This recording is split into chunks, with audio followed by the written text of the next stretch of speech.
Pembaruan Hukum Nasional, Mahkamah Syariah terus beradaptasi dengan perkembangan hukum dan kebutuhan masyarakat. Harmonisasi aturan dan penguatan kelembagaan menjadi bagian penting agar pelaksanaan hukum selaras dengan sistem peradilan hukum nasional. Lantas, untuk membahasnya, saudara, sudah bersama saya Bapak Dr. Haji Yasardin SHM selaku Ketua Muda Agama Mahkamah Agung Republik Indonesia. Bapak Yasardin, bagaimana Mahkamah Agung menyikapi kebutuhan harmonisasi antara Kanun Jinayat dan KUHP nasional serta KUHP yang baru? Ya, di kanun sendiri atau di dalam kanun sendiri diatur bahwa sepanjang yang tidak diatur di dalam kanun maka berlaku KUHP. Oleh karena itu memang kanun itu sendiri baru mengatur 10 item yang berhubungan dengan jinayat. Di dalam pelaksanaannya juga tidak bertentangan dengan KUHP maupun KUHP.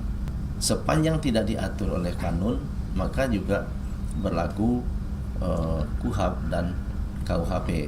Oleh karena itu Mahkamah Agung sepanjang yang tidak diatur juga di dalam KUHP dan diperlukan oleh aturan baru, memerlukan aturan baru untuk berlaku di Aceh, maka Mahkamah Agung mengeluarkan surat edaran Mahkamah Agung dan peraturan Mahkamah Agung untuk mengharmonisasi aturan-aturan kanun dan disesuaikan dengan KUHP dan KUHP.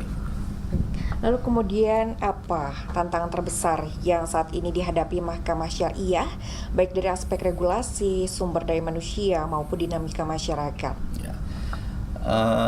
Mahkamah Agung melakukan beberapa usaha dan kegiatan untuk menghadapi masalah kekurangan sumber daya manusia, kemudian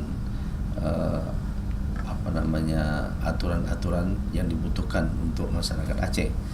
Lembaga keuangan di Aceh itu semuanya pakai prinsip syariah. Hal ini menjadi tantangan bagi kita. Pertama, sumber daya manusia hakim yang harus dipersiapkan harus lebih banyak lagi. Tantangan berikutnya bahwa hakim itu mobile. Setiap hakim misalnya ditugaskan di Aceh kan tidak lama-lama mereka akan pindah. Oleh karena itu mereka datang lagi yang baru yang tadi belum pernah mengadili perkara-perkara jinayat. Oleh karena itu kita harus mendidik lagi, melakukan pelatihan lagi untuk hakim-hakim yang baru bertugas di sana. Nah, di samping itu regulasi tentang perbankan syariah misalnya itu memang sudah ada Undang-Undang 21 tahun 2008, sudah ada Undang-Undang 19 tahun 2008 tentang SBSN, sudah berharga syariah negara. Akan tetapi tentang undang-undang tentang asuransi, undang-undang tentang pasar modal yang berprinsip syariah itu belum ada. Nah, tantangan ke depan itu di samping sumber daya manusia, maka harus beberapa undang-undang yang harus dibentuk dan dibuat untuk menyesuaikan atau mengakomodir praktek berlakunya prinsip-prinsip syariah, perbankan syariah, asuransi syariah, pasar modal syariah, terutama khususnya di Aceh. Baik, terima kasih banyak Pak Yasardin atas penjelasannya. Dan saudara, harmonisasi antara regulasi dan penguatan kelembagaan menjadi bagian penting untuk menjaga kualitas dari layanan peradilan.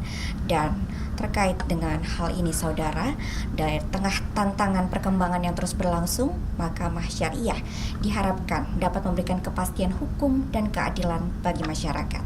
Claudia Carla, Hanil Revelino, Kompas TV Jakarta.